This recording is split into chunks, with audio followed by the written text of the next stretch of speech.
95வது க்ஷேத்திரம் திருமெய்யம். மெய்யானை மையார் கடலும் மணிவயிரும் மாமுகிலும் கொய்யார் குவளையும் காயாவும் போன்றிருண்ட மெய்யானை மெய்ய மலையானை சங்கேந்தும் கையானை கைதொழா கையல்ல கண்டாமே.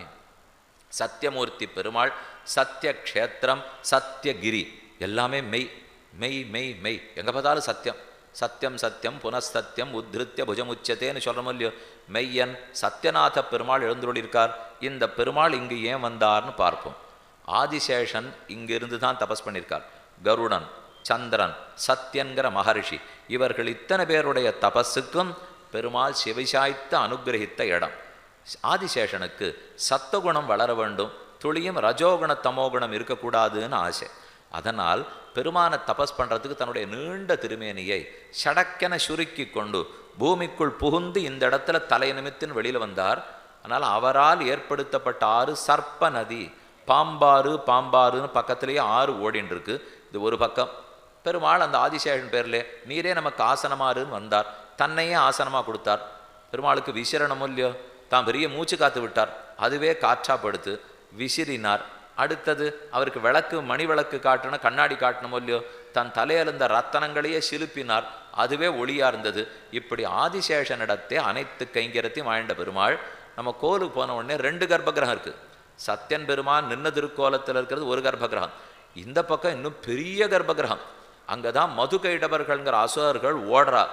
பெருமானுடைய வேகம் கோபக்கனல் தாங்காமல் ஓட, அவளை ஓட்டுறதுக்காக ஆதிசேஷன் தன்னுடைய நீண்ட விஷ மூச்சு காற்றை விட்டு தேவர்களெல்லாம் பயந்து பின்னோக்கி வர, பூமாதேவி பயந்து போக, கவலைப்படாதேன்னு தன்னுடைய வலது திருவடியால் பூமாதேவியை தட்டி கொண்டு நிற்கிற ஆச்சரியமான திருக்கோலம். சயன திருக்கோலத்தில் இந்த மண்டபத்தளவு பெருசு கர்ப்பகிரகமே இருக்கும். அந்த அளவு பெரிய கர்ப்பகிரகம். இது எங்கேயான சேவிச்சிருப்பீளோ என்ன போகணுன்னா 2 கர்ப்பகிரகத்தையும் சேவிச்சுட்டு வாங்கோ. ஆதிசேஷ பர்யங்கத்தில் பெருமாள் சேனிச்சிருக்கார். மது கைடவர்கள் பயந்து ஓடுகின்றனர். வலது திருவடியாலே பூமாதேவியை ஆஸ்வாசம் பண்ணி கொண்டு, இடது கையாலே ஸ்ரீதேவி நாச்சியாரே கவலைப்படாதே ஜாகிரதையாரு நான் பார்த்துக்கிறேன்னு சொல்லிக்கொண்டு, வலது கையாலே பாம்பை தட்டி கொடுத்து கொண்டு, உண்ணாகாது சமப்படாது அப்படின்னு பாம்பை தட்டி கொண்டு எழுந்துள்ளி இருக்கிற திருக்கோலம். ஆழ்வார் பாசுரத்தில் அரங்கம் மெய்யம் கச்சி பேர் மல்லையன்னு மண்டினார் குய்யலல்லால் மற்றையார் குய்யலாமே. இது ஒரு கர்ப்ப கிரகத்தை பற்றி சொல்லிட்டேன். அடுத்தது சத்தியமூர்த்தி பெருமாள் எழுந்துள்ளிருக்காரோ இல்லையோ. சத்யன் ஒரு மகரிஷி ஹிமாச்சலத்தில் ரொம்ப நாள் தவம் புரிந்து கொண்டிருந்தார். அவரை பெருமாள் இப்போ முக்தி இங்கே கிடைக்காது, நீர் சத்தியகிரி க்ஷேத்திரத்துக்கு போய் அங்கே தான் தபஸ் பண்ணணும். போகிறேனே, தாராளமாக போயிட்டு வரேன். ஆனால் அடி எனக்கு ஒரு பிரார்த்தனை. ரொம்ப நாளாக ஹிமாச்சலத்தில் தபஸ் பண்ணிட்டேன்னு இல்லையோ, எனக்கு ஒரு பற்றுதல் ஏற்பட்டு போச்சு. இங்கே புஷ்பபத்ரான்னு ஒரு நதி ஓடுறது, அது எனக்கு அங்கேயும் வேணும்.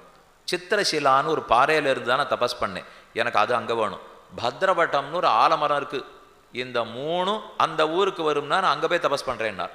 சரின்னு பெருமாள் ஒத்துனுட்டார். அந்த 3மே இங்கே வந்து சேர்ந்தது. அங்கே ஹிமாச்சலத்தில் இருந்த புஷ்பபத்ரா, இங்கே இருக்கிற சத்திய புஷ்கரணி. ஹிமாச்சலத்தில் இருந்த சித்திரசீலா, இங்கே இருக்கிற மெய்ய மலை. அங்கிருந்த பத்ரவட்டம், இங்கே இருக்கிற அரசமரம். அந்த ஆலமரம் இங்கே அரசமரமாச்சு. 3மே வந்து சேர்ந்தது. வைகாசி மாதம் புஷ்ய நட்சத்திரத்திலே பெருமான் அவருக்கு காட்சி கொடுத்தார். புரூரவசன் ஒரு மன்னன், அந்த மன்னனே இங்கு தேடின்னு வந்தான். அவனுக்கும் இவருக்கும் சேர்த்து தான் காட்சி கொடுத்திருக்கார். அப்போது வராக பெருமாளாய் பெருமாள் காட்சி கொடுக்க, இந்த க்ஷேத்திரத்திலேயே வராக பெருமாளும் எழுந்துள்ளி இருக்கார். இனி பெருமான் எப்படி உள்ளார்னு பார்ப்போம். ஆக கிருதயுகத்தில் பத்ரவட்டமாக இருக்க ஹிமாச்சலத்திலேருந்து தெற்கு நோக்கி வந்த பெருமாள் சத்தியகிரிநாதன் மூலவர். சத்தியமூர்த்தி பெருமாள் நின்ன திருக்கோலம். அனந்த சயனத்தில் பள்ளி கொண்ட பெருமாள் தனி திருக்கோலம், தனி கர்ப்பகிரகம். புரூரவசு, சத்திய ரிஷி, கருடன் 3 பேரும் கர்ப்பகிரகத்திலே இருக்கா. சத்திய ரிஷிக்காகத்தான் சேவை சாய்ச்சார். புரூரவசும் வந்து சேவை பெற்று போனான். கருடனும் பெற்றார். அனைவரும் தங் கர்ப்பகத்திலே வச்சிருக்கார் பெருமாள். மெய்யன் என்னும் ராஜகோபாலன் திருமான், உஜ்ஜீவன தாயார், உய்யவந்த நாச்சியார், கதம்ப புஷ்கரணி, சத்திய தீர்த்தம், அரசமரம், அஸ்வத்தமரம், சத்தியகிரி விமானம். இப்படியாய் பாண்டிய நாட்டு திருத்தலங்களை தரிசித்து முடித்தோம். இனி அடுத்து நம்ம கடைசியாக பார்க்க வேண்டியது 12 வடநாட்டு திருத்தலங்கள். 1 திருநாடு என்னும் வைகுந்தம். அதில் இப்போ முதல்ல பார்க்க